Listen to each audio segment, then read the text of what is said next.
Seth, thank you so much for coming on the podcast today. Thank you, sir. I appreciate you for having me. I'm looking forward to this. Can you give a little bit of background about who you are and what you do? Yes, sir. So my name is Seth Cockerham.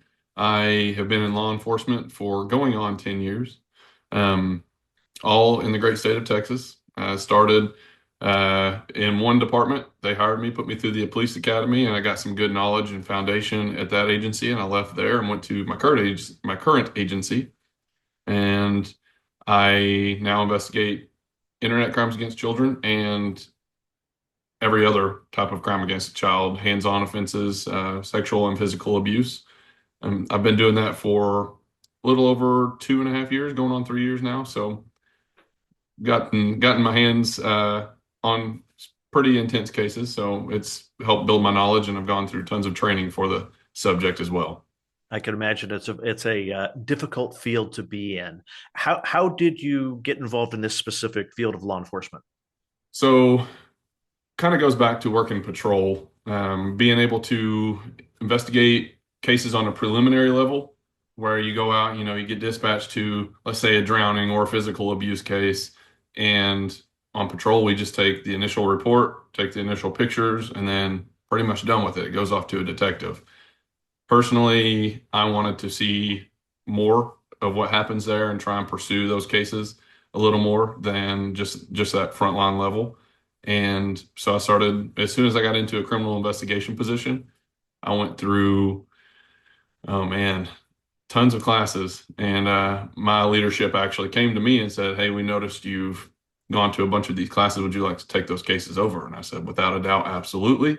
And so here we are.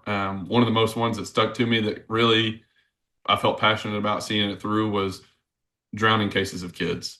You know, um, while most of them are accidents, there's some that are just neglect for not watching your kiddos, being intoxicated, stuff like that. And I wanted to see those parents held accountable for what happened to their kids.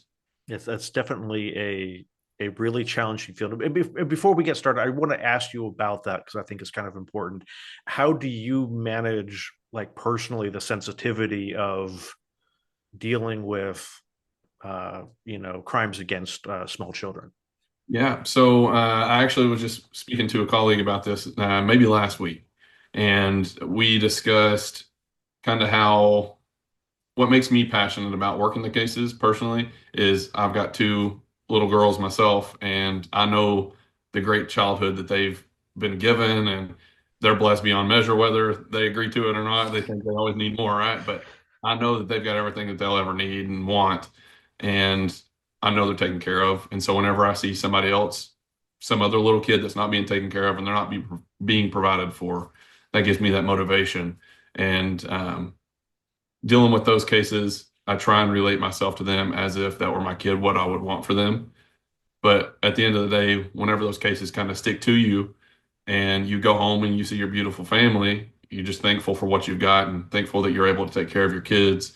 Um, and just having somebody to talk to, instead of trying to hold on to all that weight yourself, that's a lot to carry. So you gotta express. Yeah, I can imagine that's particularly difficult. Have you seen a shift? And I know that you haven't been in this field for like 20 or 30 years, but have you seen a shift towards more online crimes against children?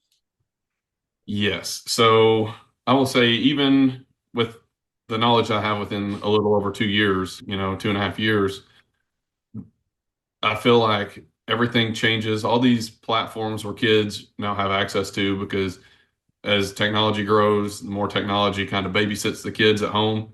And so they're watching YouTube, they're playing on all these different gaming platforms where they have the ability to chat with their friends. So they Mhm. think, and it turns into being a 30 or 40-year-old man who's trying to take advantage of them. And these people, they know that. And so they go to where the kids are. And there's more kids, I feel like, online now than there's ever been. So, Yeah. So let's kind of talk about that. Is there is there any limit to what apps and games these people won't go to? if there's a limit, I haven't found it. As long as there's a chatting ability, and they're able to communicate with kids in any form or fashion, they're going to be on that app. I've seen apps that were designed just for kids to get on and dress up to their little characters and compete with other kids how they dress other characters. But there was a chat option, and I've seen kids get exposed on there as well. So even up to or even as young as the age of 8 years old. Oh, that's crazy awful. Um, I was going to ask you is like how young are some of the youngest kids that are targeted? It's basically, it sounds like there's no lower limit. There's not. Cases I've worked, I see kids. The youngest that I personally worked a case for was 8 years old. But in that case, I found other kids who were younger than that just seemed to have access to their parents' devices. And so, I mean, as long as the kid's able to be online, they can be victimized. Oh, okay, so let's try to kind of take a step back and not go too deep in that specific aspect of it. Um, let's talk about where are so we talked about the predators are really finding the kids basically anywhere that they can chat. Is that the most common mechanism within a game? Yes. Chatting options are, to me, a big red flag for kids that are a certain age and they're not educated on what can happen on those chats. Yeah. Gotcha. And what are some of the tactics that the predators are starting to use when they're first, meeting the kids on the game and starting to groom them? Yeah. So a lot of them, they will interact with them as if they are 10 or 11 years old and just acting like they're same age. And then they kind of build that rapport with the kid and see what they're into. And then, they'll kind of feed off of that. Well, I like playing softball. Oh, me too. And then go from there. Oh, that's creepy. Yeah. uh, um, like how long does this grooming process take? Are they spending weeks and months getting to know the kids before they're trying to lure them, or are they engaging in inappropriate behavior within hours? It can be typically, I would say it can be as soon as just hours, because some kids, they just feel happy that they made a friend, but it can take weeks depending on how off that kid is about talking with these people, or how comfortable those predators kind of feel about their relationship with that kid. But I've worked on where it's taken 2 to 3 days and they talk them onto other platforms and they'll go from there. Is that kind of one of the common trends? I know that with adults being scammed, or being taken advantage of, it'll often start like on a dating platform or a social media site, and then they'll switch to Telegram, WhatsApp, or Signal or something like that. I assume because the kids probably don't have access to some of these more advanced messaging apps, are they taking them to other games to talk or trying Yeah. to circumvent the communications in other ways? Yes, absolutely. That's what they do. So they will start their chatting on, um, I'll just give an example like Roblox. That's one that's hot in the news right now. They're getting sued constantly. They will start their chats on Roblox and then they'll switch over to whatever kid, almost every teenager has a Snapchat, and they will go over to there or Instagram and they'll continue their chats there, acting, because it's harder to trace a chat on Snapchat than it is to be on Roblox because supposedly they delete almost immediately, but they're not always gone. But a lot of these people, they think that as soon as they delete those messages, their parents can't find them. And most of the time that's true. But fortunately, we in law enforcement can find those messages. Yeah, and so are there other apps like Snapchat that have disappearing messages that like parents should be maybe more concerned about because that type of communication can disappear? Yeah, a big one is an app called Session. It's to me, I don't know what else it's used for aside from illegal activities, but it's one of those you can turn on in your conversation that messages will delete after 24 hours, and then once they're gone, they're pretty hard to recover. Oh, but most often they're staying within kind of just moving from one game to another game, that sort of thing. Yeah, because once you move from your initial point of contact, I apologize, I had something come in there. Once you go from your initial point of contact, so, geez, Louise, can you hear me? Yeah, go ahead. this thing was having an issue. Once you go from that initial point of contact through whatever that chatting option was, that's almost a guarantee that they're going to take that conversation to another platform just to make it more difficult for the parents to be able to find that conversation. And is it also part that they know that at some point, maybe not Roblox, but at some point the platform will detect, hey, this seems a little fishy. We need to stop this interaction. Yeah, some of them will. Some of them will pick up inappropriate content because they have like AI filters and stuff that say, "Oh, I'm only 14 and you're talking to me in this way," and it'll flag them and it will report to like the national center. So, Gotcha.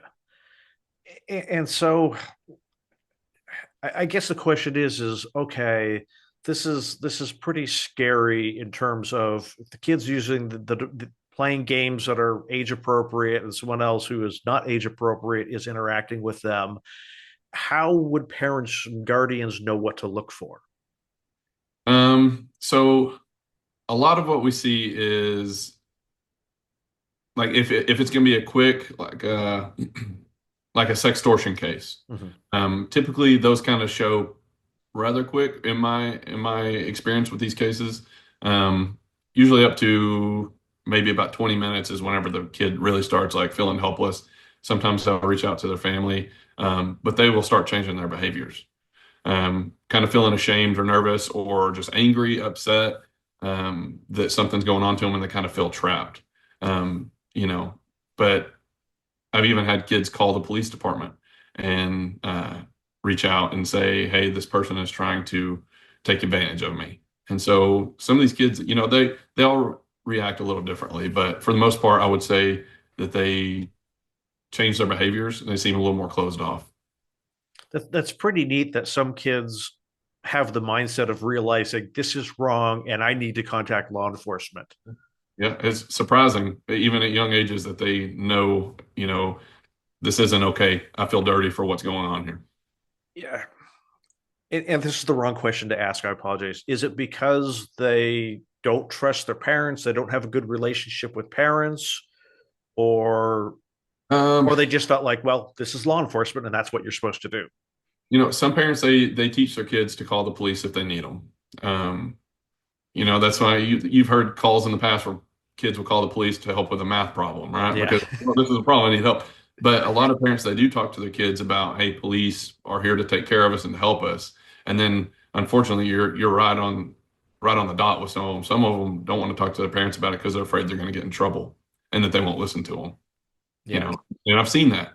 I've tried to go help kids before, and parents they just don't like the police, and I will just annoy that parent until I become a nuisance. That they're like, all right, do whatever you need to do, and then at the end of the day, we're there to take care of the kids. So what are some of the things that you do to build rapport with the parents and the kids so that you can have a better understanding of what's happening? Yeah, so I am very passionate about working crimes against children, and I relay that in every form or fashion that I can, and I'll let them know. Aside from being a detective, I'm a parent. And I know how valuable my kid's life is and how valuable their future is. And that above any other interaction that that families potentially have with the police, I can assure them that my interaction with them is going to be a lot different. I give them my work cell phone number. Some people don't like to talk on the phone, so we'll text. Yeah. Uh, just trying to get more comfortable with them to the point that they're okay and they're opening up and they're coming to talk to me. But any form or fashion that I can build that relationship, I'm doing it. And so on the flip side of that, there's, I can imagine that, I'm not a parent. And so I can imagine that there's this balance of, okay, I want my kids to be safe, but I also don't want to make them afraid of the world. Where's that balance of, maybe it's an of determining age appropriate conversations and empowering the kids to be willing to that being empowering the kids to be open and talk about things when they run across them. Yeah. So like I've got one kid that's under the age of 10, and I've got one that's 10, right? So some of those discussions can seem to be a little awkward at times, right? And parents want to avoid those conversations because they don't feel prepared to have those discussions with their kids. Um, But I think if you start them off from an early age and just let them go, let them know from what safe touches are to not okay, not safe touches are, that will open up that doorway for communication for years to come to where they feel, that it's not going to be awkward to talk to you about things. And you don't have to go to your kid who's 5 or 6 and say, hey, let me teach you about people who, are going to touch you in these areas. It's simple as just saying, these are your safe spots. Nobody should ever see them aside from me or a doctor if somebody's trying to wash you or take care of you, right? But aside from that, those conversations can be broken down into more simple things instead of making it an awkward conversation.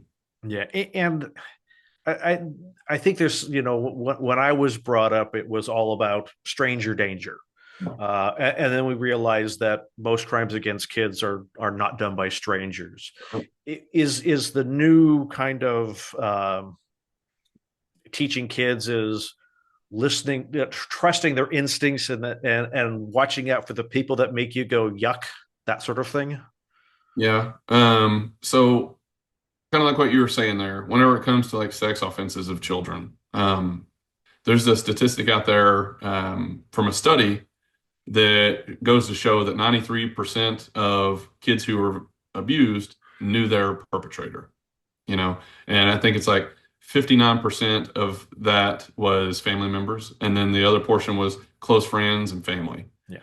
Um, so there's only like a 7% chance, based on this study, that they're going to be victimized by a stranger.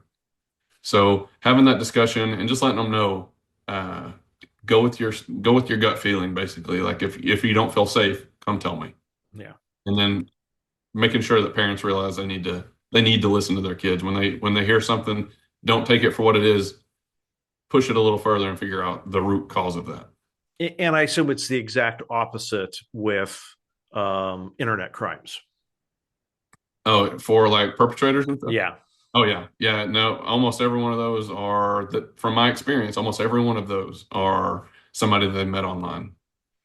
Is it are the kids specifically targeted because of who the child, like I know that it's Susie at this school in my community, or is it that these perpetrators are just trolling for any kid anywhere?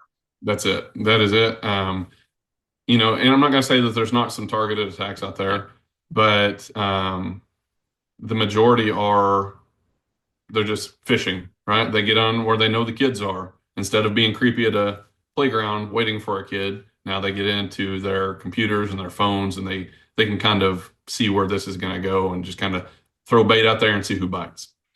And does that make it more challenging because if it's in real life crime, you have a much smaller pool of people to work with, but when it's an internet crime, this could be someone anywhere in the world. It does. If we run into an issue where the suspect is over in, let's say, Nigeria or somewhere like that, those places they don't really take our court orders Yeah. and run with them. They most of the time will reject them. But um, vice versa, I've actually had some where they did adhere to them, and they were like, yeah, we'll give you that information that you need. So. Are most of the perpetrators in the cases that you've worked actually inside the United States? Whenever it comes to the online solicitation and stuff and like sextortion, Yeah. the majority of them that I've worked for sextortion are not in the United States. I've had a handful that are, Mm-hmm. but the majority are not. And does that significantly hamper your ability to prosecute? Yes, it absolutely does. Because I try and explain to the family members, I'm going to do everything I can, but at the end of the day, if they're beyond my reach, all we can do is try and educate your kid to not let anything like this happen to them again and advocate for other kids to be aware of what happens.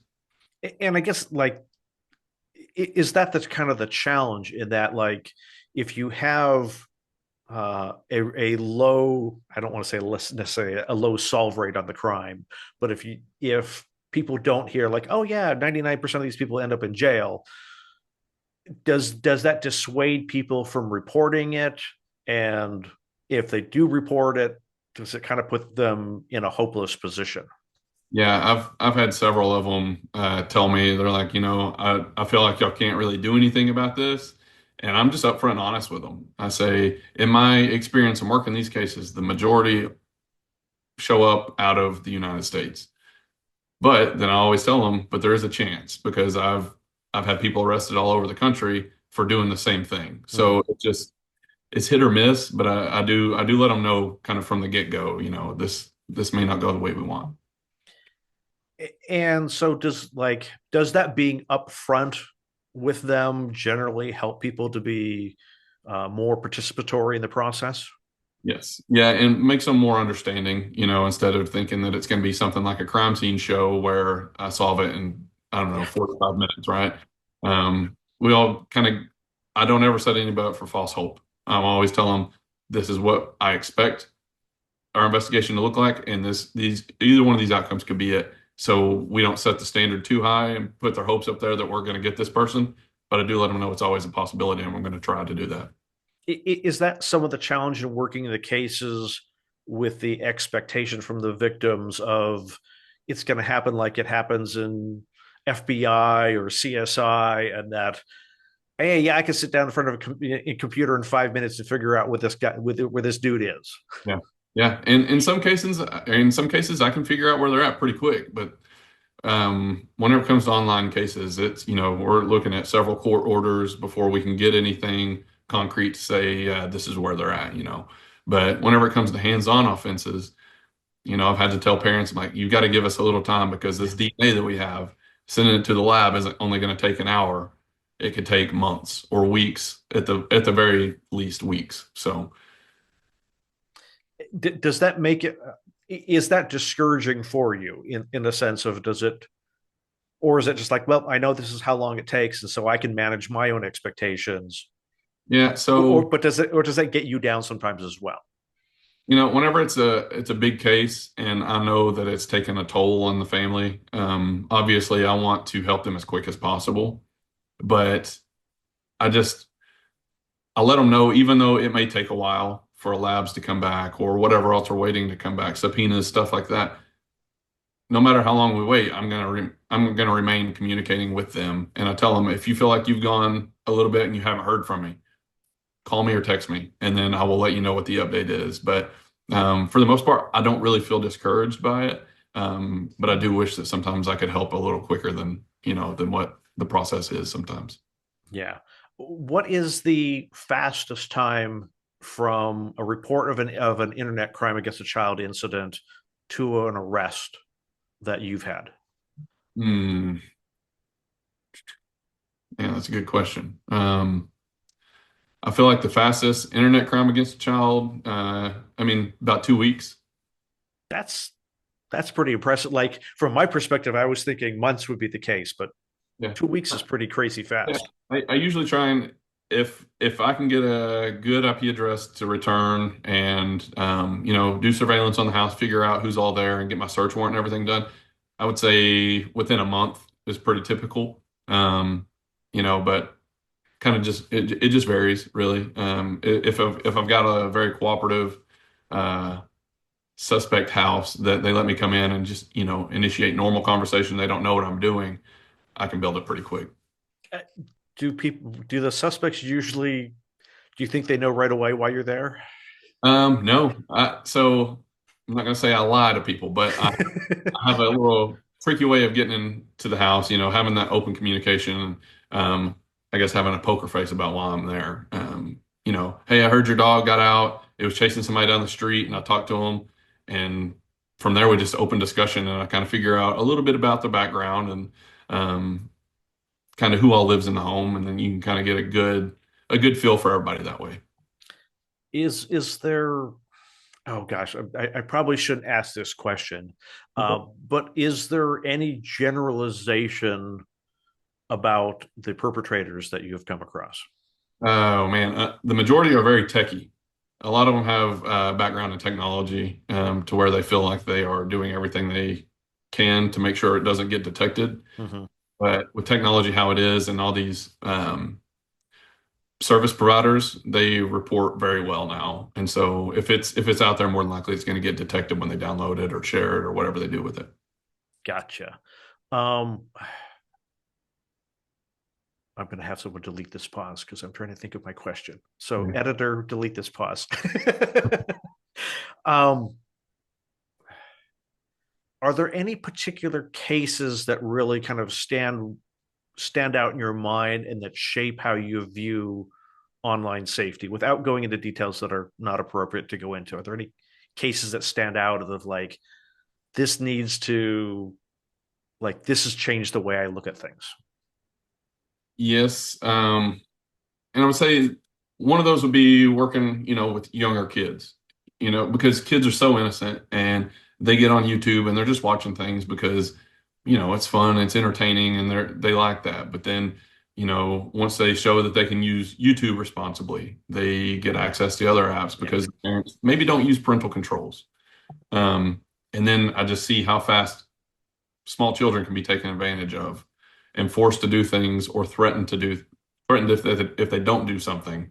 I just see that negative effect that it has on them, and then it makes me very cautious to where as a parent, I'm very restrictive about what my kids have access to. Um, but I still want them to learn how to use technology because it's not going away, and I want them to grow up knowing how to use it and to leverage it, for their future. So gotcha. So, are there parental control apps, monitoring apps that you use with your kids or that you recommend when you're talking to absolutely. people? Absolutely. So even before I started working this type of work, um, one of my detective partners, knowing I have kids, he was like, "Have you looked at Bark?" Yep. And I'm sure you're probably familiar with what Bark is. I'm sure you've heard of it. And so I started looking into it, and at that time my kids were still really, really little, and so I was like, they don't really need any devices right now. But now that they're older, my oldest one, that's all we use. We use the Bark phone, and there's reasons for that. I know where she's at. Mm-hmm. I can limit what she has access to, and then it was one of the ones that going to all my trainings that I've gone to. At the end of them, they're giving resources for parental controls, and it's always in the top like three. So, to me, it seemed like a good idea. And I personally heard good feedback from people I work with. So, and it's been great for me. Gotcha. And what do you recommend for parents in terms of if they have not been good at the, I shouldn't say good, but if they haven't been diligent about this at this, up to the particular age with their kids, and they're hearing this and going, gosh, I really should do something. I should change what my kids are doing. How do you recommend those conversations go in terms of, okay, we didn't have any controls in place. And hey, Johnny, we're now going to put controls in place. So, kids may not understand that immediately. But I think sitting down and just having that conversation and showing them some stuff like the National Center for Missing and Exploited Children, their Net Smarts stuff that they have. They have stuff for kids, like little kids, that they can watch and, kind of pick up some things about online safety there. They have stuff for teenagers, they got stuff for parents, and sitting down and just watching those things with your kids and explaining this is what this means and this is why we have to be safe on here. And this is why I'm going to implement parental controls on your device just to keep you safe. I'm not trying to ruin your childhood. I'm not trying to interfere. I'm not trying to invade your privacy, anything like that. My job as a parent is just to keep you safe, you know? So whenever we got that Bark phone for my kid, she at first was like, "Whoa, I don't want you just watching everything I do." I'm like, I'm not doing that. I'm making sure you're taken care of and that you're safe. And she loves it. And she doesn't question me on anything now. So it's like, all right, she took to it pretty quick. Yeah, I can imagine the challenge in the conversations between I, I I want to help you, but I also don't want to break your trust, and Yeah. trying to have those things be balanced in a way that's healthy for the kid. Yeah. Yeah. I feel like a lot of parents, they feel like they're invading their kids' privacy. And sometimes I think it's just a barrier that you have to push through mentally as a parent and just know as much as you want to be your kid's friend, the most important thing for you to do is be a parent to them, because if you're not going to protect them and you're not going to educate them on what can happen, somebody else is going to do it or they're going to take advantage of them before they're educated. Are there things that parents think that are useful in protecting their kids? And I'm not necessarily talking brands, but uh, tools that parents think that are useful for protecting the kids that really aren't. Like, oh, let's just say, I'm sure the platform's going to protect my kid. Yeah. Yeah. And I do hear that, because, well, there's an age verification that you can't be over this age to use this application. Okay. So what happens whenever that predator has a kid and, it's their own child and they use their face to say, oh, yeah, facial recognition shows that this kid is about 10 years old. So they can use this app. So now they have access to the app and they can communicate with their kid. So just because there's a safety measure doesn't really mean anything. Anybody can bypass that. But a lot of parents think, well, I'm just going to take the phone and I'm going to look through it once a week. Um, that can be helpful, but most of the time, if it's a kid and they know that there's stuff on there they don't want the parents to see, they'll delete it. So, by the time you get it, you may not actually see what was on there. And I assume that would be true for most of the kind of in-app parental controls, that the kids are smart enough to figure out how to turn those on and off Yeah. when it suits them themselves. Yeah, and there are those, and that's kind of why we got the Bark phone instead of just the app. Like I said, I've heard great things about the app, and I've heard good things about other parental controls, but on the Bark phone itself, my kid can't deactivate that. It's, it's in the SIM card, it's in the operating system of that phone. They can't bypass it, and they can't delete the messages. They can't download, they can't talk to somebody unless I've approved that contact. So, you know, I don't have to worry about her deleting things before I can see them. Gotcha. And like, what advice would you have for kids? Parents need to watch out for weird behaviors. If their kids are, gosh, something's off about my child, I need to have a conversation. What should the kids be doing when talking with their friends, and how should they respond if they think something's up? Yeah. So if a kid is talking to somebody and they say, "Hey, send me a selfie of yourself," and they don't know this person at all, they've never seen, don't even send a selfie. As innocent as that is, don't send a selfie. Um, but then even if it escalates past then, like, "Hey, send me this, or I'm going to come to your house and I'm going to destroy your whole family." What? Yeah, Don't believe it. It's just a threat, and it's not going to happen. But if somebody's talking to you in those ways and you know this shouldn't be happening, tell somebody. Tell your teacher, your principal, your mom, your dad, whoever is a trusted adult in that kid's life. They need to go to them and say, somebody is talking to me in a way they shouldn't.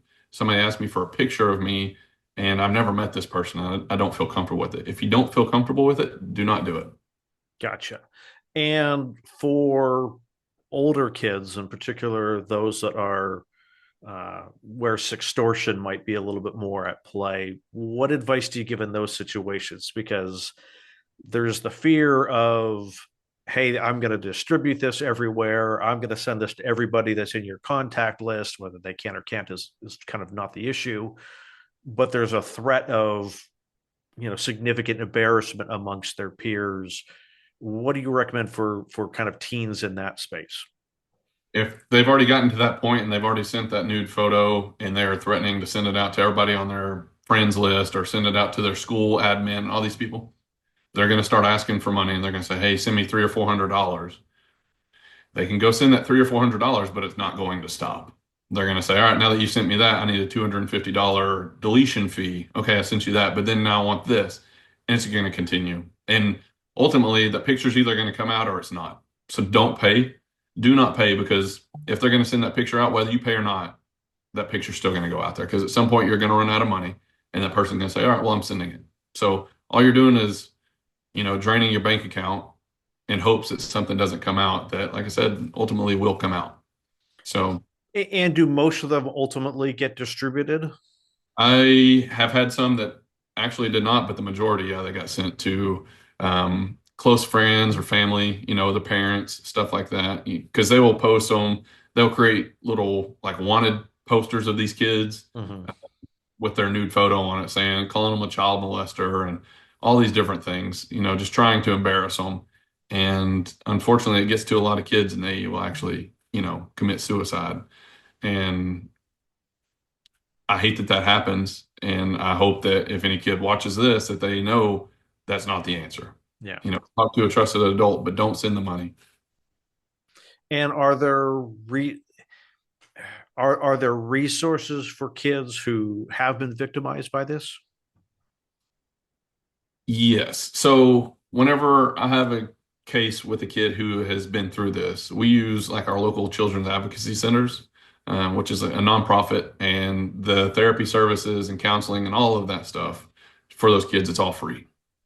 So there are resources out there and it's confidential that nobody knows. We don't go and tell everybody that, oh, this person's going to counseling. But also, if they have that same picture that they sent, they can upload it. There's top of my head, it slipped my mind, but I think it's called like Take It Down. It's Yeah. from the National Center for Missing Exploited Children. They can upload that photo and it'll find it on social media and it will delete it from there. And so, as we wrap up here, I know that uh, you're not looking for people to contact you directly. So let's talk about, what's like a key takeaway parents should walk away with, and where can people find additional resources if they're looking for help to keep their children safe online? Yeah, so I would say a key takeaway is listen to your kids. If they tell you, "Hey, I don't want to go see grandpa anymore because he just when he hugs me, he makes me uncomfortable." Don't laugh it off. Don't say, "Oh, you'll get over it." Ask why. How does he hug you? Ask intentional questions and be real about it. Because that kid more than likely wants to tell you, and they're just afraid that they're going to get in trouble or they're embarrassed. Mhm. So listen to your kids in all aspects of anything they do. Listen to your kids. And if they're looking for more resources, like I said, the National Center for Missing and Exploited Children, they have Net Smarts, and that's got everything for a family, parents to kiddos on education, on online safety and safe touches and stuff like that. But also the FBI, they have on their website different resources for um, knowing what sextortion is and kind of how it affects people and what to look for. And I know as much as people sometimes do reach out to me directly, that I get emails all the time where people are talking to me about, what happens if this happens, and I'll steer them in the right direction. But my email is thetexasdetective@gmail.com. So if people do want to reach out to me, they need to talk, I'm always open for it. Great. Thank you. Seth, thank you so much for coming on the podcast today. Yes, sir. Thank you for having me, Chris.